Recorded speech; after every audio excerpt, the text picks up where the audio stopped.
మదనపల్లి అనే గ్రామంలో శంకరయ్య శాంతమ్మ దంపతులు నివసిస్తూ ఉంటారు. వాళ్ల పెద్ద కొడుకు మహేష్, కోడలు కాంచన, చిన్న కొడుకు కార్తిక్. శాంతమ్మ మంచిదే గాని మాటకారి మనిషి. ఎదుటి వ్యక్తిని తొందరగా ఒక మాటనేస్తుంది. కాంచన శాంతమ్మ కంటే వంటలు బాగా చేస్తుంది. అందుకే ఇంట్లో వాళ్లంతా తనని ఎప్పుడూ మెచ్చుకుంటూ ఉంటారు. దాని కారణంగా శాంతమ్మ కుళ్ళుతో ఎప్పుడూ కోడల్ని ఏదో ఒకటి అంటూనే ఉండేది. ఇక కోడలు కాంచన మాత్రం ఆలోచించి మాట్లాడే స్వభావం కలది. అత్తగారంటే చాలా మర్యాదతో కూడుకున్న భయం. ఒకరోజు అందరూ కూర్చుని భోంచేస్తుండగా, ఏ అమ్మా కోడలు పిల్ల, ఇవాళ ఏ కొత్త రకం వంట రుచి చూపించబోతున్నావు? జొన్న రొట్టెలు కోడికూర చేశాను మావయ్య గారు. జొన్న రొట్టెలు కోడికూర అంటే ఇవాళ ఒక పట్టు పట్టాల్సిందే. తొందరగా అందరికీ వడ్డించమ్మా. కాంచన అందరికీ వడ్డించగా, అబ్బా, అద్భుతంగా ఉందమ్మా. ఏమంటావురా మహేషు? అవునన్నా, నన్నడగాల. కాంచన ఏం చేసినా రుచిగానే వండుతుంది. అవునన్నయ్యా, మొన్న మా కాలేజీకి వదిన వండిన భోజనం తీసుకెళ్తే మా ఫ్రెండ్స్ అందరికీ చాలా నచ్చింది. మళ్ళీ మళ్ళీ కావాలని అడిగారు. వాళ్ళు ఈసారి మన ఇంటికి భోజనానికి రావాలనుకుంటున్నారు వదినా. మీరెప్పుడు సరేనంటే అప్పుడు పిలుస్తాను. దానికి నా అనుమతెందుకు కార్తీక్? రేపే వాళ్ళని మన ఇంటికి భోజనానికి పిలువు. మంచి బిర్యానీ వండి పెడదాం. ఏవీ అవసరం లేదు. బిర్యానీలు వండి పెట్టడానికి మనదేమైనా రాజకుటుంబం అనుకుంటున్నారా? ఇప్పుడు ఇంత ఖర్చు పెట్టాల్సిన అవసరం ఏం లేదు. ప్రతిరోజు వస్తారా ఏంటమ్మా? ఏదో వదిన చేతి వంట ఒకరోజు తినిపోదామని వస్తున్నారంతే. నువ్వు నోర్మొయ్యి. ఒకసారి వద్దని చెప్తే నీకు అర్థం కావట్లేదా? శాంతం, ఏదో పిల్లాడు ముచ్చట పడుతున్నాడు. ఒకసారి పిలిచి భోజనం పెట్టి పంపిస్తే ఏమైనా అవుతుందా? మీరు ఊరుకుంటారా? మీ వల్లే వీళ్ళంతా ఇలా తయారయ్యారు. నేను వద్దన్నానంటే వద్దు, అంతే. అత్తగారు చెప్పింది కూడా న్యాయమే మావయ్య గారు. ఇప్పుడంత ఖర్చు అవసరం లేదు. మనం ఇంకొకసారి స్నేహితుల్ని ఆహ్వానిద్దాం కార్తీక్.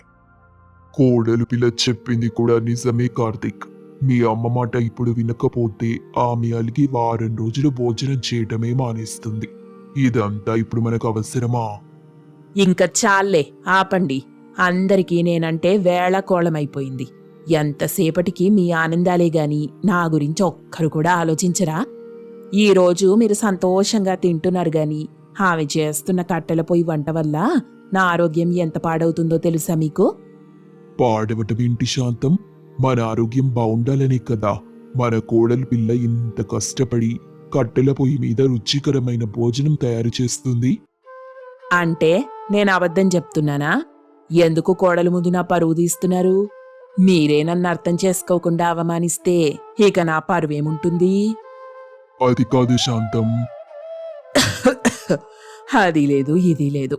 ఈ కట్టెల పొయ్యి పోగ వల్ల నా ఆరోగ్యం బాగా పాడైపోయింది. మీ కోడలు అక్కడ మంటలు వెలిగించగానే నాకిక్కడ దగ్గు మొదలైపోతుంది. దగ్గి దగ్గి నా ఆరోగ్యం చాలా పాడైపోయింది బాబు. మీకెంత చెప్పినా అర్థం కాదు గాని ఈ రోజుతో నేను చెప్తున్నా, ఇంట్లో కట్టెల పొయ్యి వెలగడానికి వీల్లేదంతే.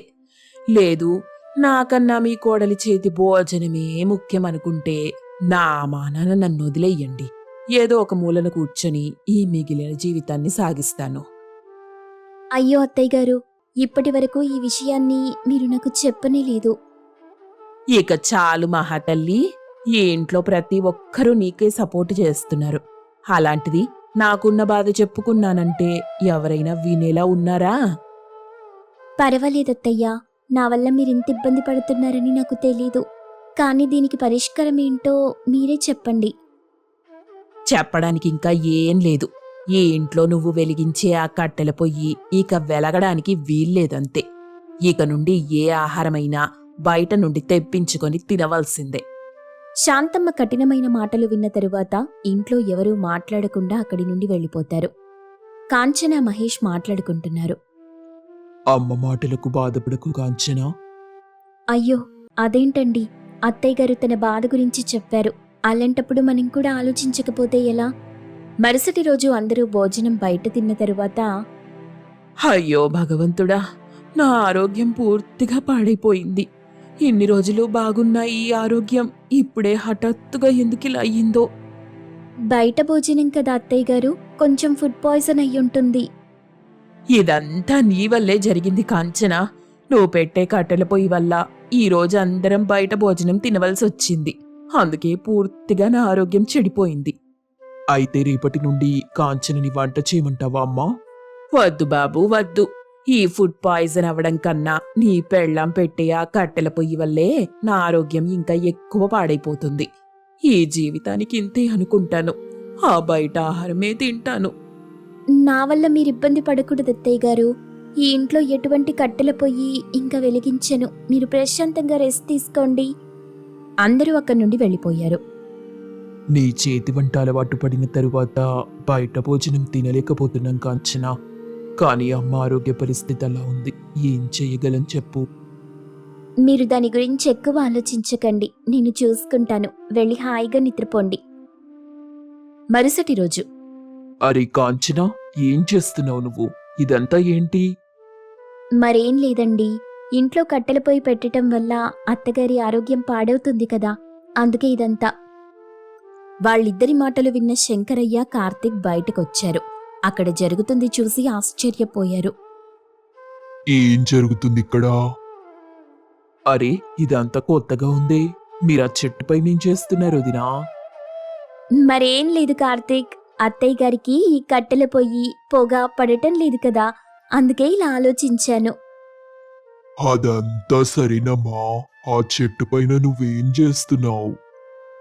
ఏం లేదు మావయ్య, అత్తయ్య గారికి కట్టెల పొయ్యి పొగ పడటం లేదు కదా, అందుకే ఈ చెట్టు పైన వంట చేయటం మొదలెట్టాను. కానీ చెట్టు పైన వంట చేయటం ఏంటి కాంచన? అదెలా సాధ్యం? మనిషి అనుకుంటే ఆ చంద్రమండలాన్ని చేరుకుంటాడు. అలాంటిది చెట్టు పైన వంట చేయలేమా అండి? నువ్వు చెప్తుంది చంద్రమండలం వరకు మనిషి వెళ్ళటం సాధ్యమే అయినా కూడా చెట్టుపై వంట చేయటం ఇంతవరకు ఎక్కడా జరగలేదు కదమ్మా. మీరలాగే అనుకుంటూ ఉండండి మావయ్య. కానీ చూసారా, చూస్తుండగానే సగం వంట పూర్తయిపోయింది.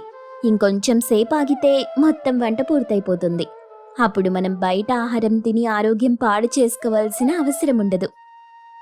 కాంచన పూర్తి వంటలన్నీ చెట్టుపైనే వండేసింది. కొంచెం సేపటికి శాంతమ్మక్కడికొచ్చింది. ఏంటిది? ఇంట్లో ఎటువంటి వంట చేయడానికి వీల్లేదని చెప్పి నిన్నే కదా అన్నాను. మళ్ళీ ఇలాంటి గుమగుమల వాసన ఇక్కడి నుండొస్తుంది. అంటే నా మాట వినకుండా కాంచన వంట చేయటం మొదలెట్టిందన్నమాట. పూర్తిగా వంట చేయడం మానేపించడానికి ఇదే మంచి అవకాశం. ఈ ఇంట్లో నా మాట అన్నా, నా ఆరోగ్యం అన్నా ఎవ్వరికీ అర్థం కావట్లేదు కదా. ఎందుకలా మాట్లాడుతున్నావు శాంతం? ఇప్పుడు నీ మాట కాదని ఏం జరుగుతుంది ఇంట్లో? మరి నేను ఎంత చెప్పినా గాని మళ్ళీ కట్టెల పొయ్యి మీద వంట చేయటం మొదలెట్టేశారు. అలాంటిదేం జరగలేదు కదత్తయ్యా. ఇక చాలు, నీ నాటకాలు ఆపండి. వంటలు చేసిన గుమగుమల వాసన నా ముక్కుకి తగులుతుంది. అయినా కూడా నన్ను మోసం చెయ్యాలనుకుంటున్నారా? ఏంటి శాంతం, అయిన దానికి కాని దానికి ఇలా గొడవ చేస్తున్నావేంటి? ఇప్పుడేం జరిగింది? అనండి, ప్రతిదానికి నన్నే అనండి. కాని మీ కోడలేం చేస్తుందో ఎవ్వరికీ కనిపించట్లేదుగా. నేనెంత చెప్పినా వినకుండా ఈ ఇంట్లో మళ్ళీ వంట మొదలెట్టేసింది. మీరు నన్ను అపార్థం చేసుకుంటున్నారత్తయ్య గారు. నేను మీ మాట కాదని చెప్పి ఈ ఇంట్లో ఎటువంటి వంట చేయలేదు. నువ్వు వంట చేయకుండానే ఇంత కమ్మని కూరల వాసన వస్తుందా? ఆ వాసనకి నాకే బాగా ఆకలేస్తుంది. కాని నువ్వు మాత్రం వంట చేయలేదని చెప్తున్నావు. నేను వంట చేసిన మాట నిజమేనత్తయ్యా, కానీ ఇంట్లో ఎటువంటి కట్టెల పొయ్యి అంటించలేదు. అదిగో మన పెరట్లో ఉన్న చెట్టు పైన చేస్తున్నానంతే. ఆ చెట్టు పైన వంట చేయటమేంటి?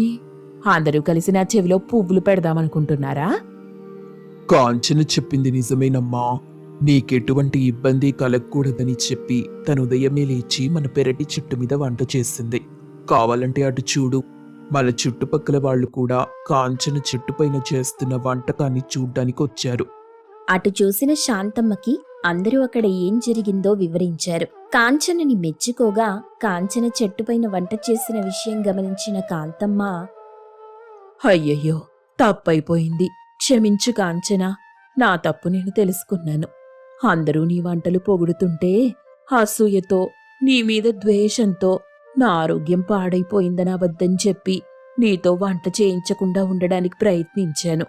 కాని నువ్వు చాలా తెలివిగా నా ఆరోగ్యం గురించి ఆలోచించి పెరట్లో చెట్టుపైన కట్టెల పొయ్యి పెట్టుకొని వంట చేయడానికి సిద్ధపడ్డావు. నీ మంచి మనసుని ఇప్పుడు అర్థం చేసుకున్నాను. ఇక నుండి ఈ ఇంట్లో నీకు నచ్చినట్టుగా ఏమైనా చేసుకో. వంటింట్లో కట్టెల పొయ్యే పెడతావో చెట్టుపైనే వంట చేస్తావో ఇక నీకే వదిలేస్తున్నా. కోడల్ని అర్థం చేసుకునేందుకు శాంతమ్మలో వచ్చిన మార్పు చూసి అందరూ సంతోషించారు. ఈ కథలోని నీతేంటంటే మంచితనం ముందు అసూయ ఎప్పటికీ గెలవలేదు. శాంతమ్మ తన తప్పుని తను తెలుసుకున్నట్టుగానే మనం కూడా మనలో ఉన్న తప్పు తెలుసుకుని సరిదిద్దుకుంటే అంత సుఖంగా ఉంటుంది. ఏంటండి, మీ అందరికీ ఈ కోడలి చెట్టుపైన వంట నచ్చిందా? అయితే ఇంకేం చేస్తున్నారు? వెంటనే మా ఛానల్ని సబ్స్క్రైబ్ చేసి లైక్ చేయండి, షేర్ చేయండి. రంగపురం అనే గ్రామంలో శంకరయ్య, శాంతమ్మ దంపతులున్నారు. వాళ్ళకి పెద్ద కొడుకు మహేష్, కోడలు కాంచన, చిన్న కొడుకు కార్తిక్, కూతురు సంధ్య ఉన్నారు. వీళ్ళకి పెద్దగా ఆస్తిపాస్తులు లేకపోయినా ఒక మామిడి తోట ఉంది. ఉన్న ఒకే ఒక ఆస్తి మామిడి తోట కావటం వల్ల ఆ మామిడి తోటంటే శంకరయ్య, శాంతమ్మ దంపతులకు ప్రాణం. అందరూ దానిమీదే జీవనం సాగిస్తూ ఉండేవాళ్లు. సంధ్యకి పెళ్ళై సిటీలో ఉంటుంది. ఆమెకి 2 పిల్లలు. వాళ్ల పేర్లు రిత్విక్, సారిక. ఎండాకాలం సెలవులొచ్చాయంటే చాలు సంధ్య పిల్లల్ని తీసుకుని రంగాపురం వచ్చేస్తుంది. సంధ్య భర్త కౌశిక్ సిటీలో జాబ్ చేస్తున్నాడు. సెలవులు దొరకటం కష్టం కావడంతో ఆ ఊరికి రాక చాలా ఏళ్లయింది. ఈసారి వేసవి సెలవులు రానే వచ్చాయి. శంకరయ్య, శాంతమ్మ సంధ్యకి ఫోన్ చేస్తూ, హలో అమ్మా సంధ్య, ఎలా ఉన్నావు తల్లి? అల్లుడు గారు బాగున్నారా? పిల్లలు, మీ అత్తగారు అందరూ బాగున్నారా? అలా అడిగే బదులు అందరూ బావున్నారా అని అడగొచ్చు కదండి. ఇలా పేరు పేరున అడగాల ఏంటి? ఆగవే, నేను ఆ అమ్మాయితో మాట్లాడుతున్నా కదా. హా నాన్న, మేమందరం బావున్నాం. మీరంతా బావున్నారా? ఆ అందరం బాగున్నాం తల్లి. వేసవి సెలవులొచ్చాయి కదా, ఎప్పుడొస్తున్నారని అడగడానికి ఫోన్ చేశా. రేపే బయలుదేరుతున్నాం నాన్నా. సరే, ఓసారి ఆ ఫోన్ ఇటు ఇవ్వండి. అమ్మా సంధ్య, తొందరగా రండమ్మా, పిల్లల్ని చూడాలనిపిస్తుంది. అలాగే నీకొక విషయం చెప్పబోతున్నాను. నోరు తీపి చేసుకోవడానికి చక్కెర పక్కనే పెట్టుకో. ఏంటమ్మా అంత తీపి వార్త? పెళ్ళై ఇన్నేళ్లైనా కాంచనకి పిల్లలు పుట్టలేదని బాధపడుతూ ఉన్నాంగా. అవునమ్మా, అన్నయ్య వదినని చూస్తే చాలా బాధగా అనిపిస్తుంది. సెలవులకి పిల్లల్ని తీసుకొచ్చిన ప్రతిసారి వదిన వాళ్లతో బాగా ఆడుకుంటుంది. కానీ తనకు అదృష్టం దొరకలేదని చిన్న వెలితి అన్నయ్య వదిన మొహంలో కనిపిస్తూనే ఉంటుంది. ఇప్పుడింకా బాధ లేదమ్మా. కాంచన నెల తప్పింది, 3వ నెల. నిజమా అమ్మా? ఇంతకాలానికి ఎంత మంచి శుభవార్త విన్నానో. నాకిప్పుడే వచ్చేయాలనుంది, వదినని చూడాలనుంది. నేను పెళ్లి చేసుకుని వెళ్ళిపోతున్నప్పుడు మీ అందరినీ ఎవరు చూసుకుంటారా అని బాధగా ఉండేది. తను మన ఇంటికొచ్చిన తరువాత నేను లేని లోటు తెలియకుండా మిమ్మల్ని చూసుకుంటుంది. వదిన చాలా మంచిదమ్మా. అవును సంధ్య, నువ్వు మా దగ్గర లేవన్న లోటుని కాంచన చాలా వరకు తగ్గించింది. కాంచనతో ఒకసారి మాట్లాడతావా? లేదమ్మా, రేపు డైరెక్ట్గా వచ్చిన తరువాత తన కళ్ళలో ఆనందం నేను ఎదురుగా చూడాలి. ఏసారైనా అల్లుడు గారు వస్తున్నారా? ఏంటో ఎప్పుడూ ఆ పని మీదే పడి ఈ ఊరికి రావటమే మానేశారు. అల్లుడు గారిని చూసి చాలా కాలం అయ్యింది. ఎప్పుడూ ఆ వీడియో కాల్లో చూడడమే సరిపోయింది. అల్లుడు గారిని కూడా తీసుకురమ్మా. ఈసారి ఆయన కూడా ఒక వారం రోజులు లీవ్ పెట్టుకున్నారమ్మా. రేపందరం కలిసే వస్తున్నాం. సరే ఉంటానమ్మా, లగేజ్ అంతా ప్యాక్ చేసుకోవాలి. నాన్నకి కూడా బాయ్ చెప్పు. మంచిదమ్మా, సర్దుకో, ఉంటాను. కాంచనా, మహేషా, ఒరే కార్తీకు, అందరూ ఒకసారిలా రండి. అందరూ హాల్లోకొచ్చారు. ఏంటత్తయ్య గారు, కాఫీ ఏమైనా తీసుకురానా? కాఫీ కోసం అయితే మమ్మల్ని ఎందుకు పిలుస్తుంది కాంచన? అమ్మ ఇంత గట్టిగా అరిచి పిలిచిందంటే నాన్నగారు కూడా పక్కనే ఉన్నారు కాబట్టి వీళ్ళిద్దరికీ మళ్ళీ ఏదైనా గొడవ జరిగి ఉండొచ్చు అనుకుంటున్నా. అంటే ఏంట్రా? ఇప్పుడు మీ అమ్మని కదిలించుకొని బయట దేశాల్లో జరుగుతున్న యుద్ధాన్ని ఇంట్లో పెట్టుకోమంటావా? అయినా ఆ దేశాల్లో మీ అమ్మ లేదు కాబట్టి అలా కొట్టుకుంటున్నారు.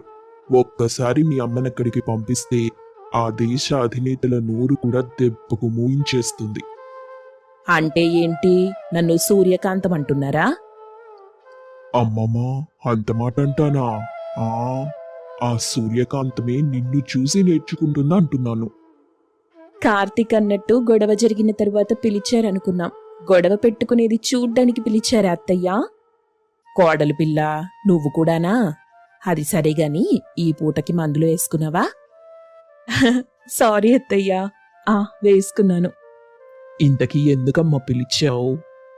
రేపు సంధ్య, అల్లుడు గారు, పిల్లలు వస్తున్నారంట. చాలా రోజుల తరువాత అల్లుడు గారికి రావడానికి వీలు కుదిరింది. అది చెప్పడానికే పిలిచాను. వాళ్ళకి కావలసిన ఏర్పాట్లన్నీ చేసి తొందరగా పడుకోండి. మరుసటి రోజు సంధ్య, కౌశిక్ పిల్లలు వస్తారు. ఇల్లంతా పండుగ వాతావరణంలా మారిపోయింది. సంధ్య కాంచనని చూసి, అమ్మ అంతా చెప్పిందొదినా, చాలా సంతోషంగా ఉంది. నీ కళ్ళలో ఆనందం ఎదురుగా చూడాలని నిన్నటి నుండి ఎంత ఓపిక పట్టానో తెలుసా? కంగ్రాట్స్ వదినా.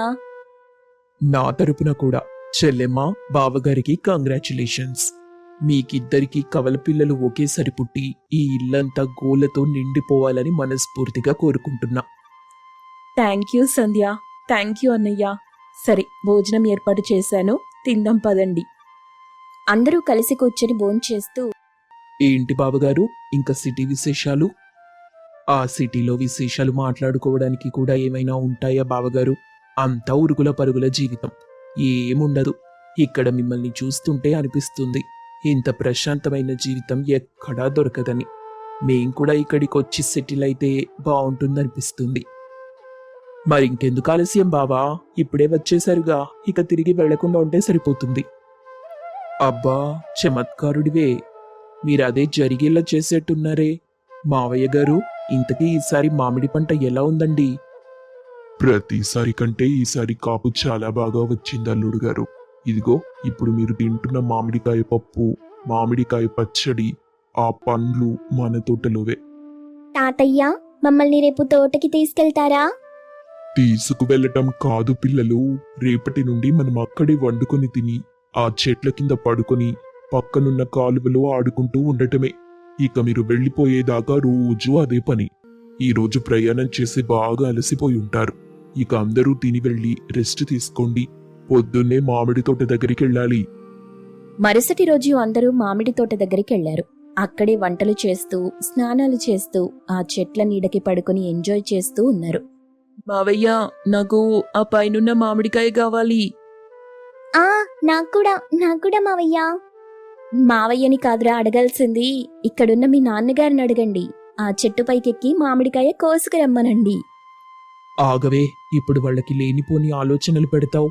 ఆ చెట్లెక్కి మామిడికాయలు కోయటం కంటే ఆఫీస్కి సీఈఓ అవటమే చాలా ఈజీ. మరీ అంత కష్టమేం కాదులే అన్నయ్య. కర్ర పెట్టి లాగినా కూడా పండొచ్చి చేతిలో పడుతుంది. ఇదిగో చూడండి, నేను కోసుకొచ్చాను. ఉప్పు కారం అద్ది మరీ తెచ్చాను, అందరూ తినండి. అబ్బా, ఎంత పుల్లగా, ఎంత రుచిగా ఉందో వదినా. ఈ పులుపుకి ఈ కారం తగులుతుంటే రుచి లేకుండా నిద్రపోయిన నాలుక నాగుపాములా డాన్స్ వేస్తూ నోట్లో లాలాజలం ఊరిస్తుంది. కరెక్ట్గా చెప్పావు సంధ్య. నా మనసులో కూడా అలాగే అనుకుంటున్నా. ఇంత టేస్టీగా ఉండే మామిడి పండ్లు ఆ సిటీలో దొరకవు. అదంతా ఈ మట్టి గొప్పతనం బాబు. ఈ మామిడి తోటంటే మాకు ప్రాణం, కాబట్టి చాలా జాగ్రత్తగా చూసుకుంటాం. ఈ నేల కూడా మనకంతే రుచికరమైన పంటనందిస్తుంది. నువ్వు చెప్పింది నిజమమ్మా. ఆయన గారు చెప్పినట్టు అక్కడ మామిడి పండ్లు తెచ్చి పప్పొండినా కూడా అసలు ఈ రుచే రాదు. పిల్లలు, మీకు కూడా మామిడికాయ ముక్కలు నచ్చాయా? సూపర్గా ఉన్నాయత్తా. మౌత్ మొత్తం వాటర్తో ఫిల్ అయిపోయింది. చాలా జాలీగా ఉంది ఇక్కడ. మా ఫ్రెండ్స్ అందరికీ చెప్తాను ఈ విషయం. అత్తా, నాకింకా కావాలి. ఇదిగో, ఇవి మొత్తం మీకే, మీకు నచ్చినన్ని తినండి. బావగారు, ఇంకా ఇక్కడ తాటి ముంజలు కూడా దొరుకుతాయి. రేపు వాటిని కూడా తీసుకొస్తాను. ఇంకా మీరున్నన్ని రోజులు ఏమేం కావాలో ఆర్డర్ ఇసి మరీ తినండి. మళ్ళీ మీరెప్పుడొస్తారో ఏంటో. ఇప్పుడు రావడానికే ఇన్ని రోజులు తీసుకున్నారు. నిజమే బావా, అప్పుడప్పుడు సెలవులు పెట్టి ఇలా అందరితో సరదాగా గడిపెళ్తే బావుంటుంది కదా. నాకు రావాలనుంటుంది బావలు, కానీ ఏం చేస్తాం, సెలవులు దొరకవు. ఈ వారం రోజులు సెలవుల కోసం 6 నెలల ముందే అప్లై చేశాను. అలా ఉంటాయి మా కార్పొరేట్ జాబ్స్. ఆ ఏసీ గదుల్లో ఉండి ఉండి చికాగ్గా ఉంటుంది. ఇలా ఈ చెట్ల నీడలో కూర్చొని హాయిగా ఇక్కడే వండుకొని తింటూ ఇంత చల్లని స్వచ్ఛమైన గాలి పీలుస్తుంటే మనసుకి కూడా చాలా ప్రశాంతంగా ఉంది. వీటిని వదులుకోవాలని నాకేమైనా ఉంటుందా చెప్పండి? కానీ ఈసారి నుండి తప్పకుండా సంధ్య పిల్లలతో పాటు నేను కూడా వస్తాను. అందులోనూ ఈసారి ఇంకో బుడతడు రాబోతున్నాడు. మరి రాకుండా ఉంటాడా? ఏం వదినా, బాబు కావాలా పాప కావాలా? ఎవరైనా ఓకే సంధ్య. నీలాంటి ఒక అర్థం చేసుకునే ఆడపిల్లైనా సరే, కౌశిక్ లాగా అల్లరి చేసే మగపిల్లాడైనా సరే. మరి మహేష్ బావా, నీకెవరు కావాలి? నాకు మాత్రం కాంచన లాంటి అందమైన ఆడపిల్ల కావాలి. ముందుగా ఇంటికి మహాలక్ష్మి పుట్టాలి. దానికన్నీ నా పోలికలే రావాలి. అంటే ఏంటే, నాలా ఇంకో మగాడు బలైపోవాలా? ఎందుకే మా మగాళ్ళ అణచివేతకు కంకణం కట్టుకున్నావు? మేమేం పాపం చేశాం? ఆడపిల్ల పుట్టాలన్నంత వరకు బానే ఉంది, కానీ నీ పోలికలు రావాలనుకోవడం ఏంటి? ఇప్పుడు కడుపులో ఉన్న ఆ పాప విందే అనుకో, బయటకొచ్చి మా నానమ్మ చాలా మంచిదేమో, నేను తనలా అవ్వాలి అని అనుకోదు. అమ్మా కాంచన, మీ అత్తయ్య చెప్పింది కదా అని నువ్వు మొహమాట పడి పాపని మీ అత్తగారిలా తయారు చేయకమ్మా. ఊరుకోండి మావయ్య, ఎప్పుడూ అత్తయ్యని ఏడిపిస్తూనే ఉంటారు. అది ఏడిపించటం కాదమ్మా, మీ అత్తగారి మీద నాకున్న ప్రేమ. కొన్ని సంవత్సరాల నుండి తనతో ఇలా గొడవ పడటం అలవాటైపోయింది. అది బుడుక్కుంటూ నన్నొక్క మాట అంటే చాలా సరదాగా అనిపిస్తుంది. అందుకే అలా మాట్లాడతాను. ఏం శాంతం, ఫీల్ అయ్యావా?